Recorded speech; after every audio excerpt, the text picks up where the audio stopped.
प्रिय मित्रों, मैं मुकेश शर्मा आपके समक्ष में उपस्थित तो हुए हैं ज्योतिष के नए रोचक चीज़ के साथ।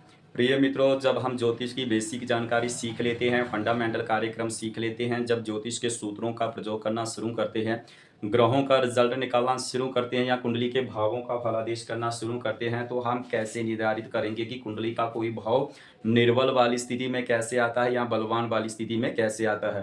तो प्रिय मित्रों, आप इन्हें किन किन पैरामीटर पर रखकर अब तोलेंगे, तो इससे हम निर्धारित करेंगे कि कुंडली का भाव शुभ वाली स्थिति में कैसे आता है या अशुभ वाली स्थिति में कैसे आता है। प्रिय मित्रों, सबसे ज्योतिष का जब सूत्रों का प्रयोग करते हैं तो हम सबसे पहले क्या चीज देखते हैं, कुंडली में भाव को देखते हैं। भाव के बाद ध्यान से सुनिए प्रिय मित्रों, जब हम इन चीजों को रखकर इस कुंडली के भावों को तोड़ते हैं तो इससे हम निर्धारित कर लेते हैं कि कुंडली का भाव कितना निर्बल वाली स्थिति में है या कितना बलवान वाली स्थिति में है। जैसे मान के चलिए आपके साथ पास बहुत सारे प्रश्न आते हैं कि हमारा विवाह कब होगा, हमारे पास धन कब आएगा, या हमारे पास गाड़ी कब आएगी, हमारा मकान कब बनेगा, हमारा विदेश जाने का योग कब बनता है, हमारा पार्टनरशिप कैसे रहेगा, हमारा जीवन साथी कैसा रहेगा, या हमारी मैरिड लाइफ कैसे रहेगी, या हमारा भाग्य कब उदय होगा, हमारी नौकरी किस समय किस महादशा अंतरदशा में लगेगी। ये सब चीजें जो कुंडली के 12 भाव हैं, इन्हीं 12 भावों से निर्धारित करते हैं। प्रिय मित्रों, सबकी कुंडली में जो लगन है, सबकी कुंडली में पहला हाउस पहला घर यही रहता है। पहला हाउस कुंडली में जो भाव होते हैं ये फिक्स रहते हैं। सबकी कुंडली में जहां लगन लिखा रहेगा वहां भाव जो होते हैं ये सबके फिक्स रहते हैं। जैसे ए पहला भाव, दूसरा, तीसरा, चतुर्थ, पंचम, षष्टम, सप्तम, अष्टम, नवम, दसम, एकादश और द्वादश, ये 12 भाव रहते हैं। जो यहाँ गिनतियां लिखी रहती हैं ये हमारी यहाँ राशियां होती हैं। ये हमें राशियां दर्शाती हैं कौन कौन सी राशि किस किस भाव पर पड़ी हुई है। राशियां कितनी होती हैं, 12 भाव होते हैं, 12 राशियां होती हैं और 9 ग्रह होते हैं। 7 ग्रह कुंडली में ऐसे होते हैं जिनके अपने घर होते हैं। कई ग्रहों के 2 घर होते हैं, कई ग्रहों के 1 घर होता है। जो कुंडली में राहु महाराज हैं, राहु महाराज और केतु महाराज, इनका कोई अपना अस्तित्व नहीं होता है, इनकी अपनी कोई राशि नहीं होती है और ना ही कोई अपना घर होता है। कुछ राशियों पर ज्योतिष के अनुसार ये अच्छा फल दे देते हैं। जैसे राहु महाराज 2 नंबर, 3 नंबर और 6 नंबर की गिनती पर हो तो अच्छा फल देते हैं। ये ज्योतिष की प्रैक्टिकल लाइफ से देखा जाता है। वहीं पर केतु महाराज अगर 9 नंबर की गिनती पर हो या 12 नंबर की गिनती पर हो तो ये अच्छा फल देते हैं, यह माना जाता है ज्योतिष में। जहां राहु महाराज अच्छा करते हैं वहां केतु खराब कर देते हैं, या केतु अच्छा करते हैं वहां राहु महाराज खराब कर देते हैं। ये दोनों में आपस में तालमेल रहता है। जहां राहु अच्छा भाव होता है, जहां बैठे होते हैं अपने राशियों पर, तो वहां अच्छा फल देते हैं, लेकिन केतु वहीं पर बिगाड़ने का काम कर देते हैं। केतु अगर अच्छा है, राहु क्या है, भ्रम पैदा करवाते हैं। राहु महाराज व्यक्ति को भ्रम पैदा करते हैं। किसी भाव में बैठ के, मान लीजिए आपकी कुंडली में द्वितीय भाव में राहु महाराज बैठे हुए हैं। अगर राहु महाराज अपनी जहां पर इनको अरिष्ट प्रभाव देते हैं, अगर अरिष्ट वाली राशियों पर स्थिर हों तो व्यक्ति का मन जो वाणी होती है भ्रमित रहती है। कौन सी वाणी कहाँ बोलनी है, कौन सी वाणी कहाँ अच्छी बोलनी है, लेकिन हो सकता है राहु के प्रभाव से उनकी वाणी वहां पर जो बोलना चाहिए वह नहीं बोल पाएंगे। वहीं पर केतु व्यक्ति को क्या करते हैं, न्यूट्रल कर देते हैं। व्यक्ति हमेशा यही सोचता है कि हाँ मैं जय करूंगा, लेकिन वहां पर समय आने पर वह नहीं हो पाता। ये दोनों में खासियत रहती है। साया ग्रह हैं, इनका कोई अपना अस्तित्व नहीं है। जिस भाव में बैठते हैं उस भाव के फल को कमजोर कर देते हैं। अगर अपनी वाली राशियों में जहां अच्छा फल देते हैं वहां पर विराजमान हो तो वह फर्श से हर्ष तक पहुंचा देते हैं। अगर वहीं पर इनके पर क्रूर ग्रहों की दृष्टि में हो, ज्यादा पीड़ित हो, तो हर्ष से फर्श तक भी ले आते हैं। यानी राहु महाराज जुगा, किसी भी आप सट्टे में पैसा लगाते हो तो राहु महाराज आपको ऊपर तक ले जाते हैं। यानी कि राहु महाराज अगर कुंडली में अच्छी स्थिति में हो, यानी कि अगर 3 नंबर की गिनती या 6 नंबर या 2 नंबर की गिनती पर हो, मिथुन, कन्या, वृषभ राशि पर राहु महाराज कुंडली में हो तो राहु महाराज अच्छा फल देते हैं। यानी अगर पंचम भाव में बैठे हों तो व्यक्ति अगर सट्टा खेलता है, सट्टा लगाता है, जुआ खेलता है, जहाँ किसी भी चीज में अपना धन लगाता है, राहु की अच्छी स्थिति हो तो राहु उनको हर्ष से हर्ष तक ले जाता है। ये ज्योतिष का ऐसा देखने को मिलता है। तो प्रिय मित्रों, वहीं पर कुंडली में यह चीज देखिए, जब हम कुंडली का फलादेश करते हैं तो किन किन चीजों पर रखकर हम जब इन्हें तोलेंगे तो इससे से निर्धारित होगा कि भाव में बैठा ग्रह, भावस्थ ग्रह कितना पावरफुल है, यानी कितना बलवान है। सबसे पहले हम भाव को देखते हैं कुंडली में, भाव के बाद भावेश को देखते हैं। भावेश के बाद हम कुंडली में क्या देखते हैं, कारक को देखते हैं। कारक की स्थिति कैसी होती है, कुंडली में कारक किसको माना जाता है, जो कुंडली के 12 भाव होते हैं। प्रिय मित्रों, इन 12 भावों में कोई ना कोई कारक ग्रह रहता है। जैसे लगन का कारक कौन रहता है, सूर्य रहता है। द्वितीय भाव का बृहस्पति, तृतीय भाव का शनि मंगल, चतुर्थ भाव का चंद्र बुध महाराज, पंचम भाव का बृहस्पति, छठे भाव का मंगल और सप्तम भाव का गुरु और शुक्र। स्त्रियों के लिए जो होता है वह गुरु होता है और पुरुषों के लिए शुक्र महाराज होता है। सप्तम भाव का जो होता है कारक वह शनि होता है। इस तरह से कुंडली के जो 12 भाव हैं सब में कोई ना कोई कारक रहता है, यानी ये क्या है, हमारे घर हैं। घर में जैसे आप मान लीजिए अगर कुंडली में घर बना है तो घर में मालिक रहेगा, यानी कोई ना कोई उस घर में व्यक्ति रहेगा। कुंडली में ऐसी इसी तरह समझो कि ये हमारे घर होते हैं। सूर्य है तो सूर्य की स्थिति कैसी है, कुंडली में प्लेसमेंट कैसी है, वो कैसा फल दे रहा है। लगन से क्या देखा जाता है, लगन हम होते हैं, हमारी जान होती है, हमारी आत्मा बसती है लगन में, जो हमारा मस्तिष्क होता है लगन। कुंडली में ऐसा मान के चलिए प्रिय मित्रों, अगर व्यक्ति का लगन अच्छा है, लगन में शुभ ग्रह बैठे हैं, मान लीजिए शुक्र महाराज सबसे कुंडली में शुभ ग्रह कौन सा है, बृहस्पति महाराज। सौर मंडल में सबसे शुभ ग्रह किसको माना गया है, बृहस्पति महाराज को। दूसरे नंबर पर शुक्र महाराज जी को, तीसरे नंबर पर चंद्र महाराज जी को और चौथे नंबर पर बुध महाराज को माना गया है। कुंडली में कुछ स्थितियां हैं, जैसे चंद्रमा अगर कृष्ण पक्ष का हो, पंचमी, कृष्ण पक्ष की पंचमी से लेकर शुक्ल पक्ष की पंचमी तक होगा तो वीक होगा, कमजोर होगा, उसकी कलाएं कम होंगी। तो उसी तरह अगर शुक्ल पक्ष का होगा तो चंद्रमा बलवान होगा। ये कुंडली का फलादेश करते समय देखा जाएगा। कुंडली में लिखा रहता है ना, चंद्रमा कितनी डिग्री पर है, सूर्य के पास होगा तो अस्त होगा, क्योंकि सबसे तेज ग्रह जो कुंडली में रहता है वह सूर्य होता है। सूर्य का प्रकाश इतना तेज होता है, जो भी उसके जब बच्चे का जन्म होता है, सौर मंडल में जब ग्रह उनके पास से गुजरते हैं तो वह अपना प्रकाश खो देते हैं। वह सूर्य के प्रकाश से ही प्रकाशित होते हैं, यानी वह अपना अस्तित्व खो देते हैं, वह फल देने में कमजोर हो जाता है। इसलिए कुंडली में अस्त का ग्रह सबसे कमजोर माना जाता है। अगर कुंडली में नीच का ग्रह बैठा है, नीच होके अस्त है, तो प्रिय मित्रों आप उसकी उपेक्षा छोड़ दीजिए कि वह हमें फल देगा अपनी दशा अंतरदशा में। क्योंकि जब कुंडली में अस्त ग्रह हो जाता है, कमजोर हो जाता है, वीक हो जाता है, पीड़ित हो जाता है, वह फल नहीं देता है। उस फल को देने के लिए उस ग्रह को क्या करते हैं, हम उनका स्टोन धारण करते हैं, यानी उस ग्रह का जप करते हैं, दान करते हैं, उसका उपाय करते हैं। तो वह ग्रह धीरे धीरे, जैसे हमारी मोबाइल जो जैसे हमारे फ़ोन की बैटरी लो हो जाती है तो हम क्या करते हैं, उसको चार्ज लगा के उसका जो है फुल कर देते हैं। उसी तरह कुंडली में ग्रह भी कमज़ोर होते हैं, कमज़ोर ग्रह हमें फल नहीं देते हैं। व्यक्ति काफ़ी मेहनत करता है, आपने कई व्यक्ति देखा होगा पढ़ाई लिखाई करने का मटर रहता है तो पढ़ाई किससे देखते हैं, कुंडली के पंचम भाव से देखा जाता है।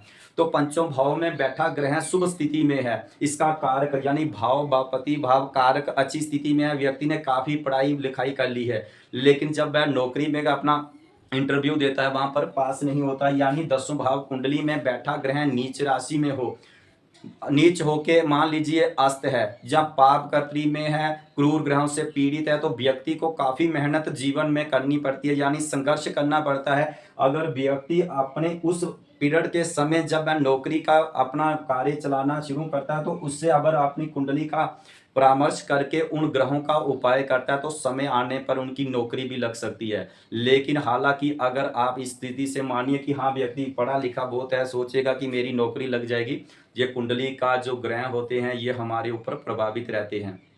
जब भी आप देखना कई व्यक्ति काफ़ी मेहनत करते हैं लेकिन अंत में क्या होते हैं, निकाम रह जाते हैं, उस काम को छोड़ देते हैं, यानी वह सफल नहीं होते हैं उस काम में, करते तो मन लगा के लेकिन काम कहीं ना कहीं उनका अधूरा रह जाता है। उसमें यही कारण होता है कि कुंडली के बैठे ग्रह किस भाव में बैठा है, किस क्षेत्र में काम कर रहा है, उस क्षेत्र में बैठा ग्रह क्या उनकी सपोर्ट करेगा। जैसे मान लीजिए जहां पर चंद्रमा बैठे हुए हैं कुंडली में दसवें भाव में, चंद्रमा किसके कारक होते हैं, जल के कारक होते हैं। अगर जल के विभागों में व्यक्ति काम करेगा तो जल्दी ज्यादा सफल होगा।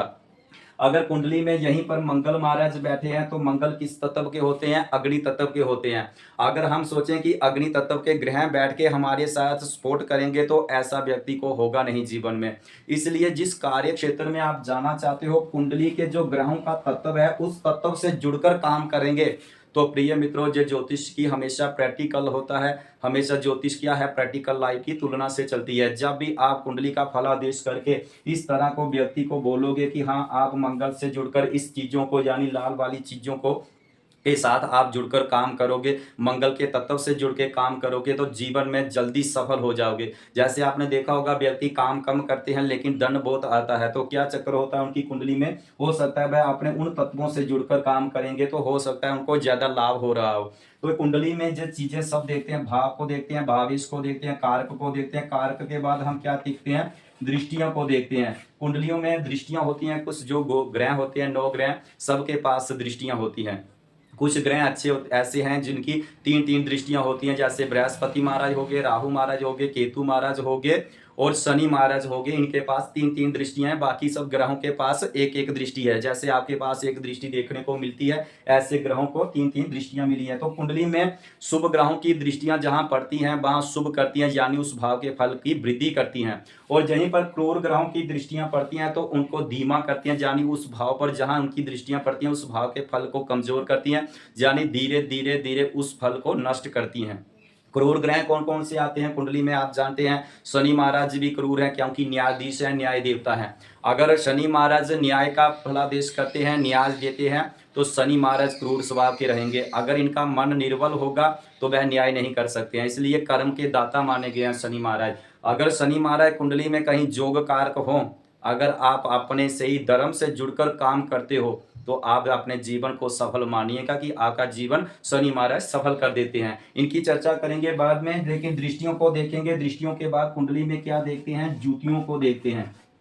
कुंडली में कुछ ग्रहों की ज्योतियां बनती हैं। ज्योतियां क्या दिखाती हैं? जैसे कुंडली के जो दुख भाव होते हैं, आप सब जानते हैं कि अगर दुख वाले भाव उनके स्वामी अगर केंद्र में जाते हैं अकारक होकर, तो जीवन में कुछ ना कुछ कष्ट देने का प्रयास करते हैं, जीवन में संघर्ष करवाते हैं, कार्य क्षेत्रों में हमें विलंब करवाते हैं। कुंडली का जो 6ठा भाव होता है, ये भाव का स्वामी, अष्टम भाव का स्वामी और 12वें भाव यानी द्वादश भाव का स्वामी अगर केंद्र में चला जाए या त्रिकोण भाव में चला जाए तो व्यक्ति को जीवन में संघर्ष करना पड़ता है। जाने की जो 6ठा भाव होता है किसका होता है? रोग का होता है, ऋण का होता है, शत्रु का होता है। तो व्यक्ति में अगर जहां कमजोर वाली स्थिति में ग्रह बैठा हुआ है, निर्बल वाली स्थिति में है, पीड़ित वाली स्थिति में है, तो व्यक्ति को रोग लगेगा। ये तो तय होता है कि रोग लगेगा अगर 6ठे भाव में ऐसे ग्रह हो, नीच का ग्रह हो, शत्रु राशि का हो, अस्त हो, पाप कर्त्री में हो, नवांश कुंडली में भी वीक हो, तो प्रिय मित्रों रोग तो होगा होगा, लेकिन साथ साथ में वह व्यक्ति के जीवन में भी यहाँ का स्वामी अगर कुंडली में केंद्र भाव में गया, जो 4 केंद्र भाव होते हैं इन पर गया, अगर कहीं कुंडली में जो 4th भाव में इसका स्वामी चला गया, कई ग्रह 2 भावों के स्वामी होते हैं।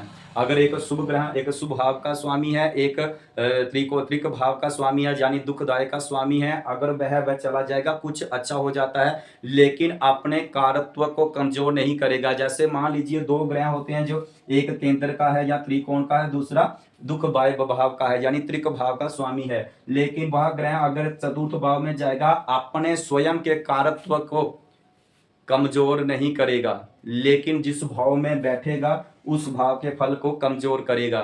चतुर्भाव से क्या देखा जाता है? भूमि, भवन, मकान, सुख, माता का सुख होता है। हर प्रकार की सुख जो होते हैं वह 4th भाव से मिलता है। तो कुंडली में अगर कारक होकर जाता है तो अपने कारत्व को कमजोर नहीं करेगा, लेकिन इस भाव के फल को नष्ट कर देगा। आपके जीवन में आपको अनुभव होगा कि 6ठे भाव का स्वामी इस भाव में गया है नीच वाली राशि में। मैं आपको यह सुना, ध्यान रखना है, नीच वाली हो, अस्त वाली स्थिति हो, या पाप कर्त्री में हो, जहां कमजोर क्रूर ग्रहों से पीड़ित हो, क्रूर ग्रहों से पीड़ित हो, तो वह भाव में जहां जाएगा उस भाव को भी कमजोर करेगा, उसके कारत्व को भी कमजोर करेगा भाव के, और जिस भाव का स्वामी होकर जाएगा उस भाव को भी कमजोरी होगी, यानी रोग, ऋण, शत्रु, और जहां से सुख भी साधना जो होती है वह भी कमजोर हो जाएंगी। यानी जीवन में ऐसा मानिए व्यक्ति ज्यादा पीड़ित हो गया है। कुंडली में दूसरी चीज देखिए, अगर वह कारक होकर जाता है, अकारक होकर जाएगा, अपने कारत्व को भी कमजोर कर देगा, जिस भाव में जाएगा उस भाव को भी कमजोर कर देगा। और वह ग्रह जिन भावों का स्वामी होगा तो प्रिय मित्रों उन भावों को भी कमजोरी आ जाएगी। जब कुंडली का हम फलादेश करते हैं, इस स्थिति में अगर कोई ग्रह आपको मिलता है तो छठे भाव से क्या देखा जाता है, गुप्त रोग देखे जाते हैं। जो हमारे दिख रहा है, हमारे शरीर में अंग दिख रहे हैं, जो नहीं दिख रहे हैं वो हमारा अष्टम भाव होता है, आयु का होता है, मृत्यु का होता है, तंत्र मंत्र जंत्र का भाव कुंडली का अष्टम होता है। अगर कोई भी प्रिय मित्रों ज्योतिष का फलादेश करता है, जिसने ज्योतिष सीखी है वह भी अष्टम भाव का ही फल होता है। कुंडली में यह चीजें, गोपनीय चीजें जो यहीं पर से मिलती हैं, आयु कितनी है, मृत्यु कब होती है, ये अष्टम भाव से देखा जाता है। अगर कुंडली का अष्टम भाव का स्वामी नीच है, कमजोर है, पीड़ित वाली स्थिति में है तो ऐसा ही फल आपको देखने को मिलेगा। अगर वह इस भाव का स्वामी होगा, इस भाव का होगा, इस भाव का होगा, किसी भी कुंडली का भाव का स्वामी अगर जहां पर जाता है वह नीच हो जाता है तो और ज्यादा तकलीफ जीवन में आएगी। अगर कहीं केंद्र का स्वामी चला जाए, कहीं केंद्र के भाव का स्वामी अगर स्व राशि का होगा, मूल त्रिकोण में होगा, उच्च राशि में होगा, शुभ कत्री में होगा, ग्रह बलवान होगा, जहां बकरी होगा तो वह इस भाव के फल की वृद्धि करेगा, यानी अष्टम भाव की। तो अगर लगन का स्वामी चला जाता है तो लगन क्या है, केंद्र है, लगन क्या है, त्रिकोण भाव है, यानी कि ये कारक भाव होता है, केंद्र में भी आता है और त्रिकोण में भी आता है, ये सबसे शुभ भाव माना जाता है। इस भाव का अगर स्वामी अष्टम में चला जाता है तो व्यक्ति धीरे धीरे तंत्र मंत्र जंत्र यानी आयु को वृद्धि करेगा, लंबी आयु करेगा। ज्योतिष सीखना चाहता है तो व्यक्ति ज्योतिष सीख सकता है। अगर कुंडली पर वह ग्रह निर्भर करेगा, जैसे मान लीजिए बृहस्पति महाराज गए हों, शनि महाराज गए हों, बुध महाराज गए हों, तो यह ज्योतिष में प्रेरणिता करते हैं, यानी ज्योतिष सीखने का कार्य में लग जाता है ऐसा व्यक्ति।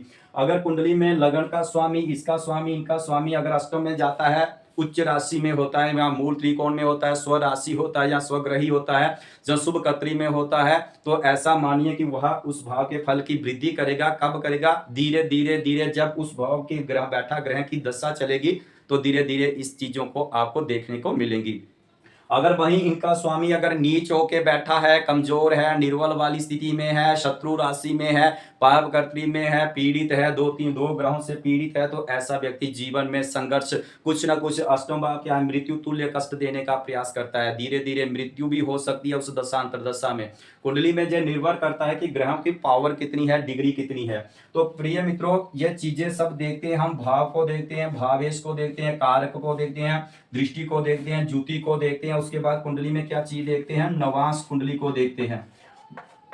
नवांश कुंडली में देखते हैं कि वह ग्रह जहां बैठा है, नवांश कुंडली यानी D9 की कुंडली में किस स्थिति में बैठा हुआ है। अगर वहीं पर भी नीच राशि में हो तो फिर डबल टैक हो गया, यानी इस भाव में भी बैठा जो कुंडली या लगन होती, लगन कुंडली जो होती है, जो हमारी क्या होती है, ऐसे मान के चलिए प्रिय मित्रों ईंटें होती हैं, जो नवांश कुंडली होती है वह हमारा सीमेंट होता है। अगर वह सीमेंट नहीं लगाया जाए तो जो हमारी दीवार बनती है वह ज्यादा देर तक नहीं रुक सकती। जब हम कुंडली की, लगन कुंडली और नवांश कुंडली को दोनों को चेक करके जिसका प्रश्न जिस भाव का होगा वह प्रश्न देने में आप समक्ष रहेंगे। जैसे आपकी नौकरी का प्रश्न है तो नौकरी का भाव जो होता है दसवां भाव होता है, तो दसवां भाव में देखना है कि ग्रह किस स्थिति में है। अगर यहीं पर नीच का ग्रह बैठा हुआ है कुंडली में, वही ग्रह अगर नमाज कुंडली में नीच का होगा तो ज्यादा पीड़ित हो गया, यानी नौकरी लगना उनके जीवन में काफी संघर्ष करना पड़ेगा, काफी मेहनत करनी पड़ेगी। वो भी हम यह नहीं कह पाएंगे कि इनकी नौकरी लगेगी या नहीं लगेगी। इसका उपाय वगैरह इनकी पूजा करके आप ऐसा कर सकते हैं कि इनका नौकरी, कोई ऐसा चीज नहीं है किसी का जन्म हुआ है तो रोग लगा है, तो रोग लगा है तो उसको मान लीजिए किसी पैर में मोच आई है तो चीर फाड़ कर उसका इलाज करेंगे। अगर कुंडली में भावपति भाव कारक तीनों कमजोर वाली स्थिति में है, निर्बल वाली स्थिति में है, ज्यादा पीड़ित हैं, तो वह जीवन में कुछ ना कुछ उनके उपाय करके, उनका जप दान करके आप धीरे धीरे उन चीजों को फल में ला सकते हो। अन्यथा अगर कुंडली में कुछ कमजोर अच्छी स्थिति मिलेगी, उसके ही बल पर हम उनका उपाय करके उस व्यक्ति के कार्य क्षेत्रों को हम बढ़ा सकते हैं। तो यही चीज कुंडली में जब हम फलादेश करते हैं, इन छोटी छोटी चीजों को देखना चाहिए। कौन सा ग्रह किस राशि में उच्च का होता है, कौन सा ग्रह किस राशि पर नीच का होता है, कौन सा ग्रह किस तत्व का होता है। कुंडली में षड बल मिलते हैं, कौन सा ग्रह दिग्बल की कहाँ पर मिलता है, काल बल कहाँ पर मिलता है, नैसर्गिक बल कब मिलता है। ग्रह कुछ दिन में बलवान होते हैं, कुछ रात्रि में बलवान होते हैं, कुछ ग्रह के दो घर होते हैं, कुछ ग्रह अपने स्वयं के घर में बैठ के अच्छा फल देते हैं। ऐसा ऐसा मान के चलिए प्रिय मित्रों, जो उच्च का ग्रह है सबसे अच्छा फल देता है। जो कुंडली में मूल त्रिकोण में रहता है वह भी अच्छा फल देता है। जो स्वग्रही होता है वह भी अच्छा फल देता है। जो मित्र राशि में होता है वो भी अच्छा फल देता है। उसी तरह कुंडली में अगर नीच का ग्रह होगा तो वीक होगा, निर्बल वाली स्थिति में होगा, पीड़ित होगा। अगर शत्रु राशि में होगा और पीड़ित होगा, अस्त होगा तो और पीड़ित होगा, पाप कर्त्री में होगा तो पीड़ित होगा। ये सब जो कुंडली में हम क्या देखते हैं, भाव देखते हैं, भावेश देखते हैं। यानी भाव भावेश कारक को देखना। जीवन में तीनों ग्रहों अगर निर्बल वाली स्थिति, भाव भी अगर पाप कर्त्री में हो, अगर भावेश भी पाप कर्त्री में हो और कारक भी पाप कर्त्री में हो, तो ऐसा मान के चलिए जीवन में जिस भाव में ऐसा योग मिले कुंडली में, अगर मान लीजिए आपके चतुर्थ भाव द्वितीय भाव में बैठे हैं पाप कर्त्री में, इसका कारक कौन है, गुरु महाराज हैं। तो कुंडली में गुरु महाराज कहीं बैठे हैं, उसके आगे उसके पीछे क्रूर ग्रह हैं। जहां पर कोई ग्रह बैठा है, बुध महाराज बैठे हैं, जहां पर आगे या पीछे क्रूर ग्रह बैठे हैं। भाव भावेश इनका कौन है, जैसे मान लीजिए 4 नंबर की गिनती है, कर्क राशि है, चंद्रमा यहाँ बैठे हुए हैं, तो चंद्रमा के आगे या उसके पीछे क्रूर ग्रह बैठे हैं। तो प्रिय मित्रों यह याद रखिए कि आपके पास धन तो हर व्यक्ति के पास आता है, लेकिन जीवन में हर चीज में संघर्ष करना पड़ेगा। वाणी आपकी अच्छी नहीं होगी, कुटुंब में मेल जोल नहीं रहेगा, धन संपत्ति में कमजोरी रहेगी, आंखों में प्रॉब्लम आएगी, क्योंकि ये आंखों का कारक होता है द्वितीय भाव। कुछ ना कुछ जीवन में आंखों में भी दर्द या आंखों की नजर कम हो सकती है। ये सब चीजें कुंडली में देखने के बाद पता चलता है कि कितना उसका निर्भर कर रहा है उन ग्रहों पर कि वह ग्रह फल देने में कितने समक्ष हैं। तो प्रिय मित्रों, इस तरह से आप अपनी कुंडली का फलादेश के लिए इन चीजों को देखिए, जानिए कि कौन सा ग्रह किस राशि पर है, किस पर मित्र राशि में है, क्रूर ग्रह है। कुंडली में सबसे ज्यादा अधिक फल देता है ग्रह नक्षत्र का। कुंडली में नक्षत्र का फलादेश के बिना हम कुंडली का फलादेश नहीं कर पाते हैं। प्रिय मित्रों, भाव ग्रह राशियां उच्च नीच शत्रु मित्र फल दे ना दे, स्वग्रही मूल त्रिकोण का फल दे ना दे, लेकिन जो ग्रह जिसके नक्षत्र में बैठता है उस नक्षत्र का स्वामी यहाँ बैठेगा, उसका फल आपको उसकी दशा अंतरदशा में अनुभूति होगी, अनुभव होगा। सबसे अधिक फल नक्षत्र का मिलता है। नक्षत्र का स्वामी जिस भाव में, मान लीजिए यहाँ पर गुरु महाराज बैठे हुए हैं कुंडली में, गुरु महाराज किसके नक्षत्र में बैठे हैं, मान लीजिए शुक्र के नक्षत्र में बैठे हैं। तो शुक्र कहाँ बैठा हुआ है कुंडली में, मान लीजिए अष्टम भाव में बैठे हुए हैं कुंडली में शुक्र महाराज। जब भी गुरु की दशा अंतरदशा चलेगी, जहां गोचर में गुरु महाराज इस भाव को देखेगा, जहां इस भाव पर गुजरेगा, तो गुरु महाराज शुक्र का फल सबसे अधिक दे देगा। क्योंकि गुरु क्या है, शुक्र के नक्षत्र में है। नक्षत्र क्या है, कुंडली का बेस है। जो जो भाव ग्रह राशियां निकल कर आ रही हैं वह नक्षत्र के समूह से निकल कर आ रही हैं। नक्षत्र का समूह से राशियां अंश कला विकला और ग्रह जो निकल कर आते हैं वह नक्षत्र के समूह से निकल कर आते हैं। प्रिय मित्रों, जब हम कुंडली का फलादेश करते हैं, ये तो अलग वीडियो बनाएंगे, लेकिन प्रिय मित्रों जब नक्षत्र का फलादेश करेंगे तो नक्षत्र का फलादेश करते समय हम सब चीजें देखेंगे। सबसे पहले नक्षत्र का फलादेश करेंगे कि ग्रह जिसकी दशा अंतरदशा चल रही है वह किसके नक्षत्र में बैठा है, जो नक्षत्र का लाट है वह किस भाव में बैठा है। जिस भाव में बैठा होगा उसका भाव का फल आपको सबसे अधिक मिलेगा। जीवन में जो कुंडली में दिख रहा है वह हो नहीं रहा है, जो हो रहा है वह दिख नहीं रहा है। कुंडली में चतुर्थ भाव की दशा चली तो चतुर्थ भाव किसका होता है, भूमि भवन मकान का होता है। तो भूमि भवन मकान का सुख देखने को उसकी दशा अंतरदशा में मिलेगा। लेकिन व्यक्ति के पास चतुर्थ भाव की दशा चलने पर व्यक्ति को क्या हो गया, रोग हो गया। व्यक्ति को चतुर्थ भाव की दशा चलने पर क्या हो गया, कर्ज हो गया। तो ये सब किसका कमाल होता है, कुंडली में जो नक्षत्र में बैठा ग्रह होता है उसका जो लाट है वह जिस भाव में बैठेगा उसका फल सबसे पहले अधिक दे देगा। तो प्रिय मित्रों, यह चीज देखने के लिए आप अपनी कुंडली को देखिए कि ग्रह किसके नक्षत्र। ये कहां से देखा जाता है, कुंडली का फलादेश करते समय जब आप एप्लीकेशन में ये डालते हो तो लगन कुंडली निकल कर आती है। इसके ऊपर या नीचे लिखा रहता है ग्रह अस्पष्ट। क्या लिखा रहता है, ग्रह अस्पष्ट। उसी से देखा जाता है कि कौन सा ग्रह किस राशि